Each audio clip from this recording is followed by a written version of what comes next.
2026 ခုနှစ်ရဲ့အကျွမ်းရှင်ဆုံးသူတွေလို့ငွေစုနေမတုံးခင်မှာစုပါ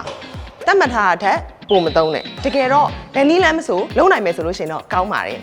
2026ခုနှစ်မှာပတ်စံစုရတာအရင်လိုမပင်ပန်းတော့ပါဘူးပျော်လဲပျော်ရမယ်ရလက်လေးတွေလည်းထိရောက်မယ်နီလန်းကောင်းလေးတွေကဘာလေးတွေများဖြစ်မလဲပထမဦးဆုံးနီလန်းလေးကတော့ digital ခေတ်မှာပျော်ပျော်ပါးပါးနဲ့ပတ်စံစုကြမယ်ကြာပန်းလေးကိန်းဆိုတဲ့ပုံစံမျိုးလေးနဲ့စုမှာနော် website လေးတစ်ခုနဲ့မိတ်ဆက်ပေးမယ်နော်ဒီမှာကဏ္ဍလေးတွေကိုထည့်လိုက်ပြီးလို့ရှိရင်ဒီခလုံးနီလေးကိုနှိပ်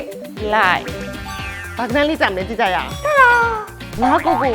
ဒါဆုလိုက်တော့နောက်တစ်ခုကတော့အိမ်ကိုပို့ပြီးတာအပြင်ကို့အတွက်တိတက်စုချင်တယ်ဆိုလို့ရှိရင်ဒီလိုလုပ်ဖို့အတွက်အကြံပေးချင်ပါတယ်လောက်ကင်ထောက်ထားကိုဘန်ကိုပြခေါ်ဘတ်ဒေါ့ဘီယာဆုံလို့ပြောလိုက်တာ ਨੇ ဘန်ကအတိုးအများကြီးရတဲ့ e-saving အကောင့်ကိုဖွင့်ပေးလိုက်မယ်ဖုန်းလေးနဲ့ပဲလွှဲရုံပဲအတိုးလည်းအများကြီးရတယ်ဆိုတော့ share ပေါ့ဝေစုရကနေပြီးတော့ရှေ့ကြောင်းစုကြမယ်ဇဝေဆိုတာဖြစ်သွားရင်လားဝေစုရမှာလားရှေ့စုရမှာလားအခုဆိုလို့ရှိရင်ဘတ်စရတဲ့9000လောက်ကျော်ဝိုင်းနော်အနောက်တည်တဲ့နေရာတော့ဘတ်100ရှိုံနဲ့ရွှေဆိုင်ကိုသွား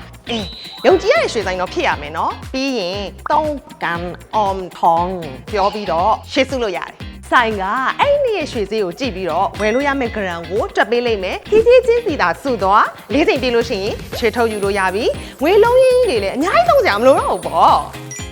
ဒါမှမဟုတ်အဲ့ထက်လွယ်တာဘာမှလုပ်စရာမလိုဘူးဈေးဝယ်တာမဝယ်တာပဲဖြစ်ဖြစ် True App ထဲကိုဝင်လိုက် point ရှိလို့ရှိရင် point နဲ့လဲသုံးလိုက်အကျွေးတာသုံးတဲ့အကောင်းဆုံးနည်းလမ်းပဲဒီဗီဒီယိုလေးကိုကြိုက်နှစ်သက်တယ်ဆိုလို့ရှိရင် like and share လေးကိုနှိပ်ပြီးတော့ Samsung A16 ကိုကန်ဆယ်လိုက်ကြရအောင်နော်လုံးဝမဲ့နည်းလမ်းလေးကတော့ကိုယ့်ရဲ့တငယ်ချင်းတယောက်ကို mention ခေါ်ပြီးတော့ကိုဘိုင်း Hue One ငွေစုနည်းလေးကို comment မှာရေးပေးရမှာဖြစ်ပါတယ်ရှင် True Data မြန်မာစင်ကိုတုံးကြစို့မြန်မာတငယ်ချင်းတွေကြားထဲမှာအသုံးအများဆုံးနံပါတ်1 singleဒီဗီဒီယိုလေးကို like comment share လုပ်ဖို့မမေ့နဲ့အောင်နော် bye bye